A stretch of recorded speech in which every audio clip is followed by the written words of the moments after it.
This is the key to a 2004 Rolls Royce Phantom 1, and it costs $1,500.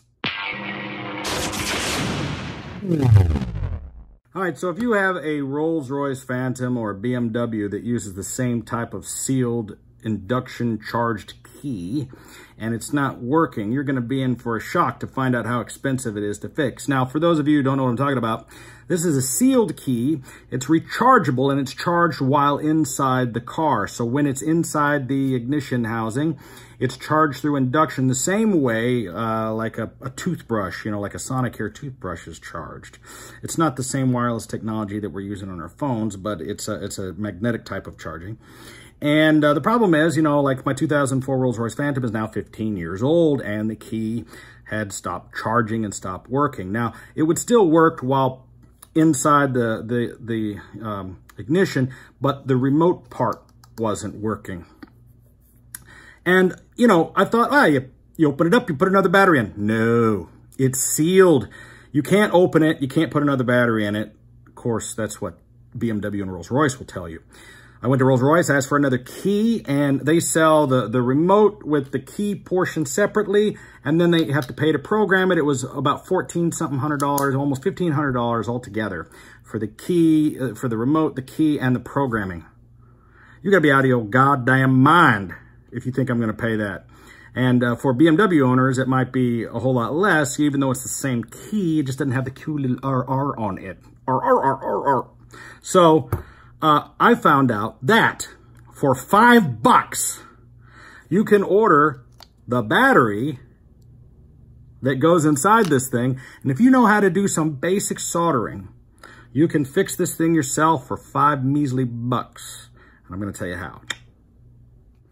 Okay, so here's what's going on with this key. The key is sealed, okay? And you'll see a little seam on the edges of it. Now, what you're going to want to do is take a small knife. Very sharp, small knife, and maybe some kind of small tack hammer.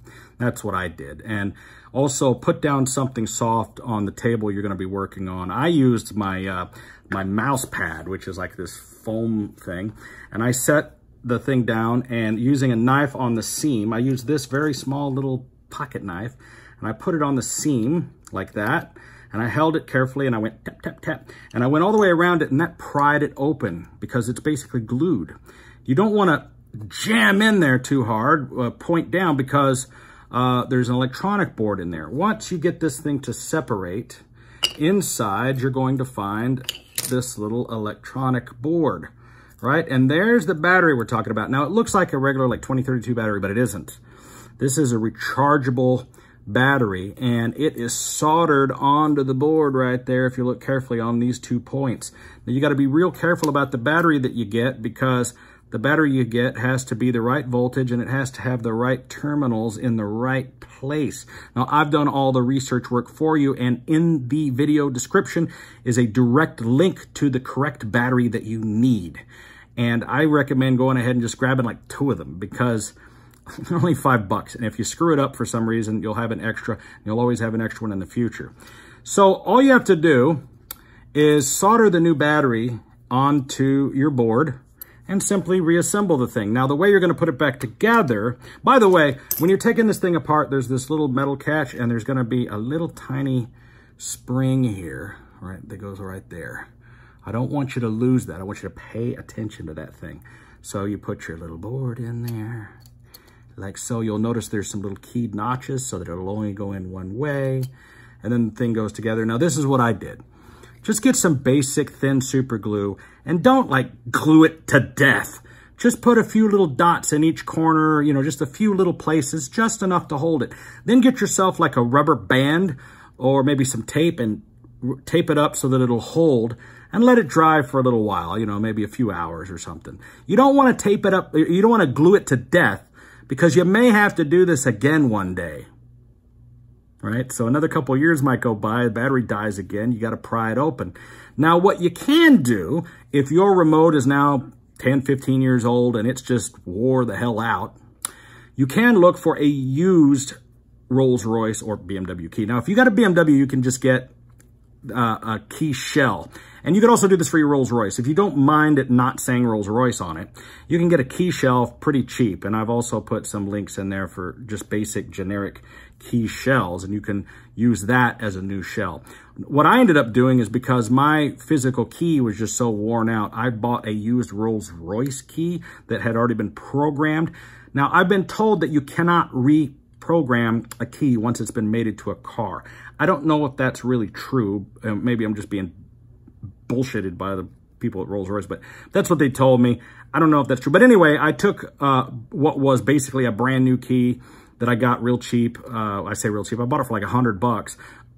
But I pried it open and I used that shell and buttons, because the one that I was replacing was just so plumb wore out from being in pockets for 15 years and whatnot. I decided to just go ahead and replace it. And so now, and that's actually this key, right? And then all I did was just change out my physical key and put that in there. And this one looks much, much nicer than the one I had. So $105, whatever. But hey, listen, it's a Rolls Royce Phantom. You gotta have a good key, right? So I fixed it. And by the way, they say it takes about 30 minutes of driving before you'll get enough power to just, unlock the car. So one thing that you can do, now on BMWs, like the 7 Series and things, they'll have a little pocket you can put your spare key in and it will charge the key. But the Rolls Royce doesn't have that. It will only charge while it's in the ignition. Now, most of you who have a Rolls Royce Phantom know that, and maybe you don't know this, I covered it in one of my earlier videos, but in the trunk on the passenger side or on the right side, there's a little flap that opens and there's a little thing you can unscrew, and there's a place where you can plug in a trickle charger. So what I did was I went ahead and put the thing in the ignition, put the trickle charger on, and when you engage the trickle charger, it disengages the starter and certain functions on the car. A thing will come up on the dash and say charging, right? So it knows that it's in charge mode. And I left it in there for a few hours like that, charging both the battery and this thing, and it worked great. And now I've got way more range than I had before it went out. I mean, I can do it from way across the parking lot. So $5, fixed it, and now it's going to last me maybe another 10 years, who knows. And just in case, I bought an extra one, and now I have it, and I keep it in a little envelope along with the spare parts, just in case for some reason I, need them. But I hope this helps you Rolls Royce and BMW owners out. And if you like this kind of stuff, I have a Rolls Royce Phantom, and I'm constantly posting cool little videos about the car. And maybe you just watched it because you thought it was interesting. But it's just one of those things the cool thing about being able to learn how to do things yourself is it allows somebody like me to own a car like this.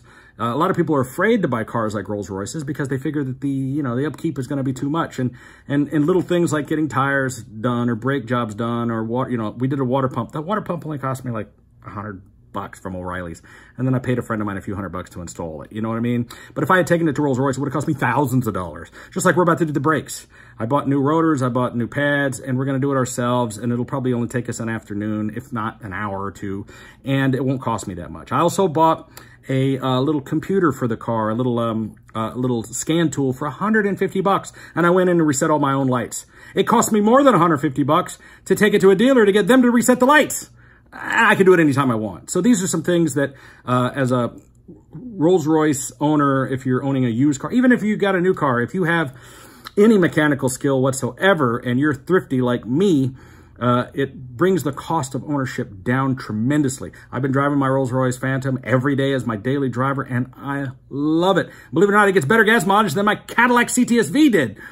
And I drive it around, and I love it. And I've got 75,000 miles on that car right now, and I'm hoping to drive it till it's got 275,000 miles. We're going to see just how far we can get that BMW V12 to go. Anyway, thanks for watching. I'm Videobob. Please subscribe and turn on your notifications if you like this kind of stuff, because we'll be posting a whole lot more cool videos about the Rolls Royce Phantom and my other cars, like the Back to the Future DeLorean Time Machine, the Ghostbusters Ecto-1, and all the other cool cars I have. Hope I didn't talk too fast. I feel like that guy that used to do the commercials for Micro Machines back in the 80s. Only my old friends know about that. All right, thanks for watching. Hey, I'm Videobob.